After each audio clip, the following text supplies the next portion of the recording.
মিথ্যা কথা জীবনে আর বলবো না।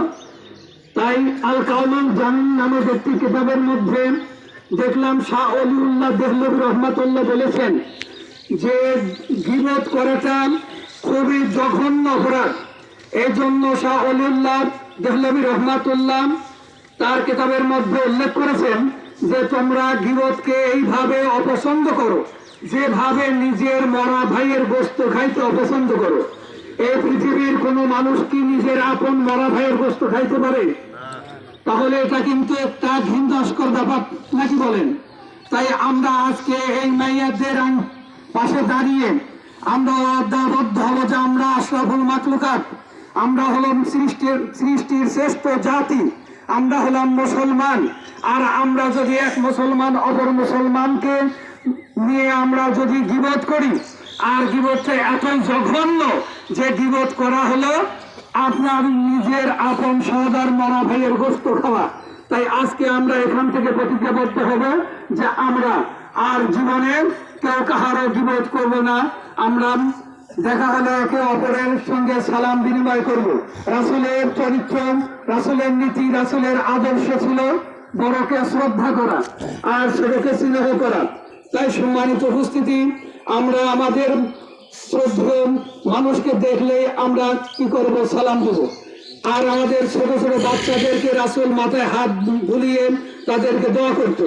তাহলে আমাদের স্বভাবটা যদি এইরকম রাসূলের চরিত্রের মতো হয়, তাহলে আমাদের সন্তানেরাও অবশ্যই পরবর্তীতে রাসূলের আদর্শ নীতি বাস্তবায়িত করতে পারবে। বলেন কথা ঠিক কিনা? তাই সম্মানিত উপস্থিতি, আপনারা যদি এই মাইয়াদের উদ্দেশ্যে কেউ নিয়ত করেন, আমার এখানে গোলাম মজনু আছে, তার হাতে দিবেন, কিন্তু নাম প্রকাশ করা হবে না। নাম প্রকাশ হলো দোয়ার পরে। এখানে আমাদের অনেক আলহাজ আব্দুর রহিম সাহেব আসছেন এবং আলহাজ মৌলানা আলী আকবর সাহেবের আসার কথা আছে, তাকে জানানো হয়েছে। আমাদের কলেজ মসজিদের ইমাম মৌলানা আমার ভাইজান আশরাফ আলী সাহেব আসছেন। তাই আমরা একটু ফাতিহা শরীফ পড়ি। এখানে তোর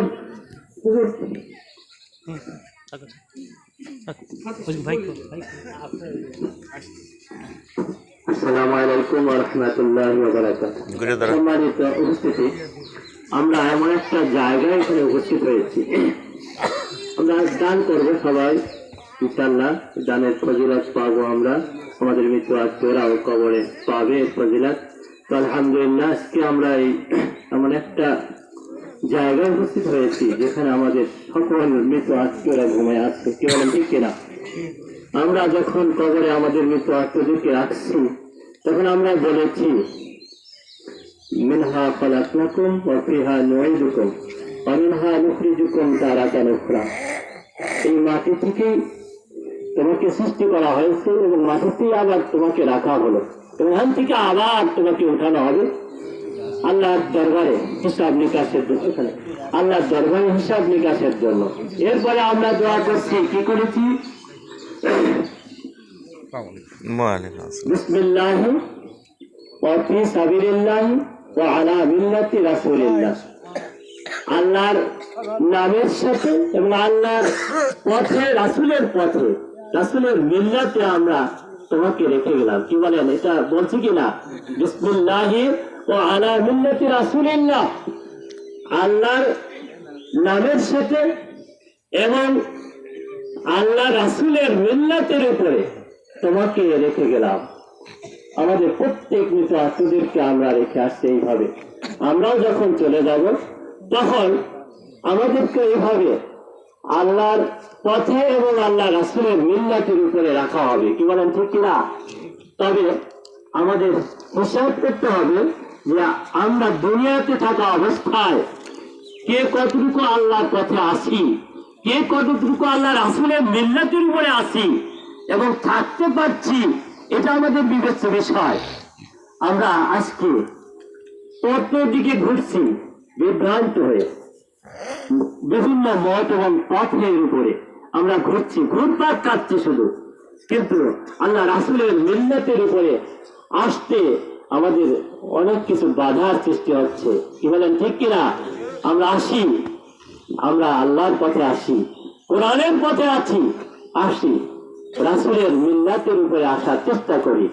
আজকে আমরা আমাদের মৃত আত্মীয়দের জন্য দোয়ার ব্যবস্থা করব, দোয়া করব। আমরা প্রত্যেক সময় নামাজের পরে তো আমরা দোয়া করবো, বিরহামহুমা কামা রাব্বায়ানি সগীরা, কি বলেন ঠিক না?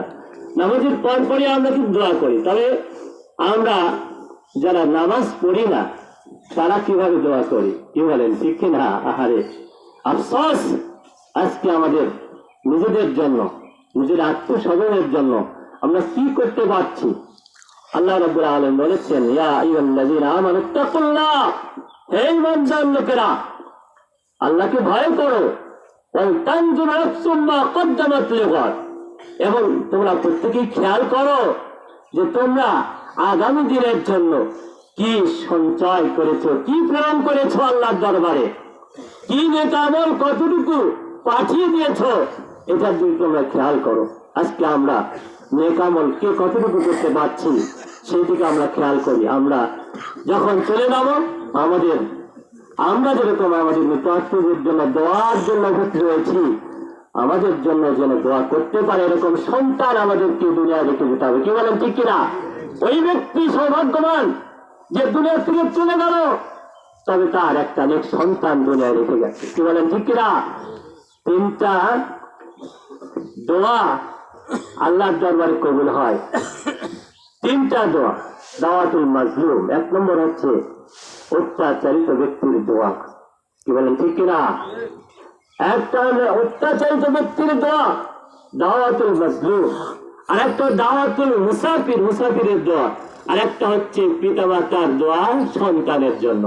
পিতামাতা সন্তানের জন্য যে দোয়া করবে সেই দোয়া কাজে লাগবে, কি বলেন ঠিক কিনা? আমরা দোয়া করবো আমাদের পিতামাতার জন্য, রব্বিরহামহুমা কামা রাব্বায়ানি সগীরা।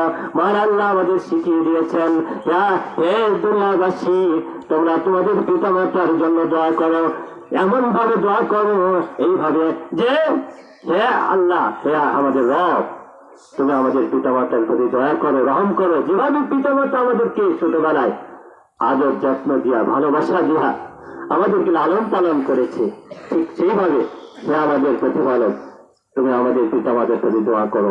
আমরা যখন চলে যাবো আমাদের জন্য আমাদের সন্তানরা যদি দোয়া করতে পারে সেরকম একটা নেক সন্তান আমরা রেখে দেবো। আমরা যখন মৃত্যুবরণ করবো, প্রত্যেক মানুষ যখন মৃত্যুবরণ করবে তখন তার সব আমলের দরজা বন্ধ হয়ে যাবে, তবে তিনটা আমল বন্ধ হবে না। একটা সদকা জারিয়া, একটা হলো নেক সন্তান, কি বলেন ঠিক কিনা? সদকা জারিয়া, নেক সন্তান, আর হচ্ছে এলেম, দ্বীনি এলেম। এই তিনটা জিনিস দুনিয়াতে দেখা যায়, তাহলে মরার পরেও দোয়া পাওয়া যাবে, সওয়াব আমাদের আমল নামায় যোগ হতে থাকবে। আল্লাহ আমাদের সবাইকে সেই তৌফিক দান করুন। আমিন। আসসালামু আলাইকুম ওয়া রাহমাতুল্লাহি ওয়া বারাকাতুহু। সম্মানিত উপস্থিতি, আলহাজ হযরত মাওলানা আব্দুর রহিম সাহেব যে উপদেশমূলক আমল আখলাকের কথা বললেন, আমরা যেন এটা বাস্তবে আমলে নিয়ে আসতে পারি, আল্লাহ তাআলা যেন তৌফিক দান করেন, সকলে বলি আমিন। আমরা এখন সকলেই বিসমিল্লাহর সাথে আস্তাগফিরুল্লাহ দোয়াটা 7 বার পাঠ করি।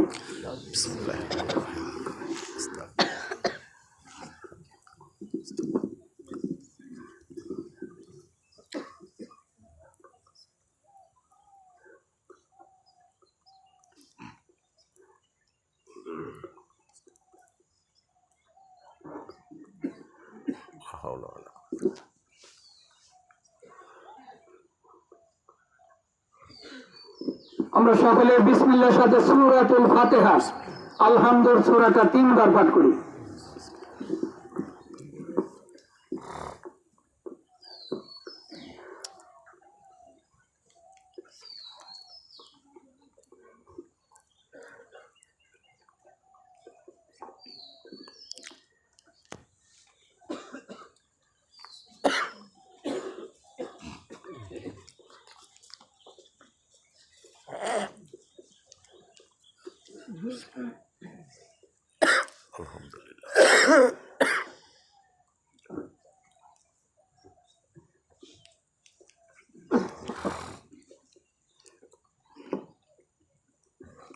সম্মানিত উপস্থিতি, আমরা সকলে বিসমিল্লাহর সাথে সূরাতুল ইখলাস, কুল হুয়াল্লাহর সূরাটা আমরা 10 বার পাঠ করি।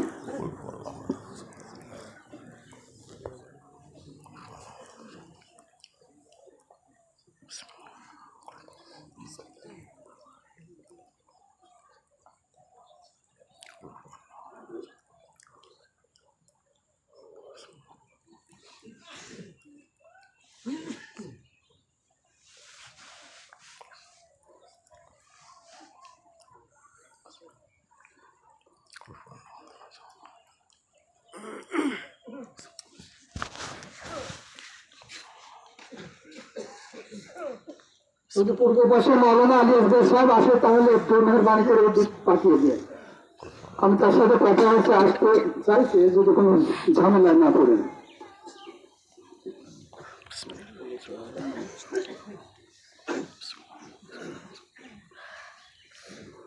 আমরা একবার বিসমিল্লাহির রহমানির রহিম পাঠ করে আমরা দরুদ শরীফ 11 মর্তবা পাঠ করি।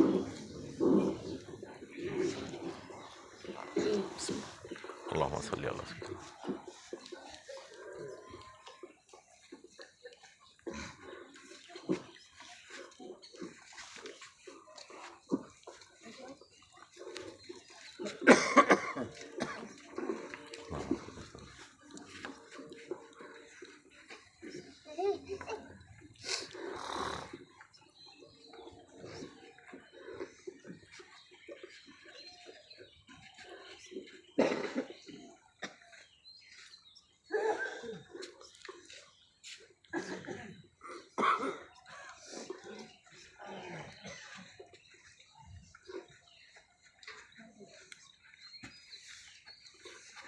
আমরা বিসমিল্লাহর সাথে একবার নামাজের মধ্যে যে আত্মহত্যা করি, একবার আমরা আত্মহত্যা পাঠ করি।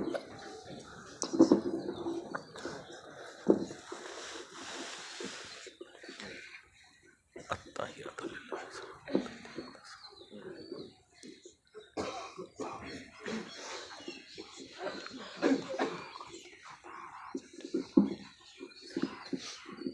আজকের দোয়া পরিচালনা করবেন মরহুম মকরুর, আমাদের শরৎনগরের ঐতিহ্যবাহী ফাজিল মাদ্রাসার সাবেক হুজুর ছিলেন সানাউল্লাহ কারি সাহেব, তাহার সুযোগ্য সাহেবজাদা আলহাজ মাওলানা আশরাফ আলী সাহেবকে আমি আজকের এই দোয়া করার জন্য অনুরোধ করছি। আসসালামু আলাইকুম ওয়া রাহমাতুল্লাহি ওয়া বারাকাতুহু। আমরা নামাজে যে দরুদ পড়ি, দরুদ ইব্রাহিম একবার পাঠ করি এবং কিবলার দিকে সরে দাঁড়াই। যে যেখানে আছে কিবলার দিকে দাঁড়াই।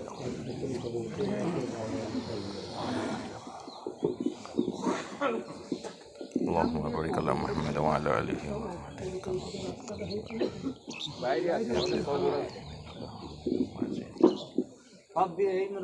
الحمد لله رب العالمين.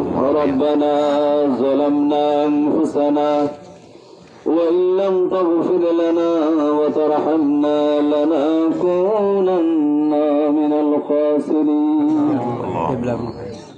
ربنا ظلمنا أنفسنا وإن لم تغفر لنا وترحمنا لنكونن من الخاسرين. ربنا تقبل منا إنك أنت السميع العليم وتب علينا إنك أنت التواب الرحيم.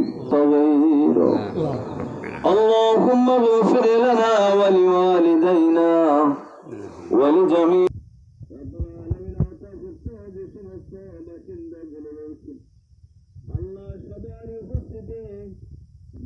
কোরআনের কিছু কথা হয়েছে, আমলের কিছু কথা হয়েছে।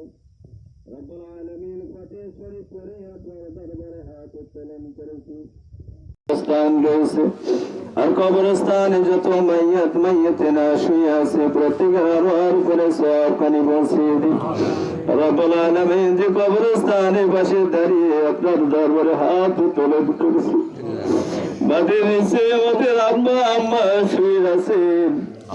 আল্লাহ অনেকের ভাই শুয়ে আছেন, ভগ্নী শুয়ে আছেন, আত্মীয় স্বজন শুয়ে আছেন। কলিজার টুকরা সন্তানকে কবরস্থ করে দোয়ায় শুরু করেছে। রব্বুল আলামিন কবরস্থানে যত মাইয়াতেরা শুয়ে আছে আল্লাহ প্রত্যেকের আরো করে সওয়াবখানি পৌঁছিয়ে দিন। আল্লাহ তাদের জীবনের গুনাহগুলো মাফ করে দিন, কবরে আযাব মাফ করে দিন। আল্লাহ কবরগুলোকে জান্নাতের বাগান বানিয়ে দিন। রব্বুল আলামিন আপনার হাবিব বলেছেন মৃত্যুর আগে নিজেকে মৃত্যুর জন্য প্রস্তুতি গ্রহণ করো। রব্বুল আলামিন আত্মীয় স্বজন বাড়ির মানুষ যারা একসঙ্গে বসবাস করেছেন কবরস্থ হয়েছে, আল্লাহ আমাদের শিরক এবং আল্লাহ হিংসা বিদ্বেষ থেকে দূরে থেকে ইবাদত করার তৌফিক দান করে দিন। لا تقنطوا من رحمة الله إن الله يغفر الذنوب جميعا إنه الغفور الرحيم. اللهم إني أسألك العافية. سبحان ربك رب العزة عما يصفون وسلام على المرسلين والحمد لله رب العالمين. اللهم اجعل آخر كلامنا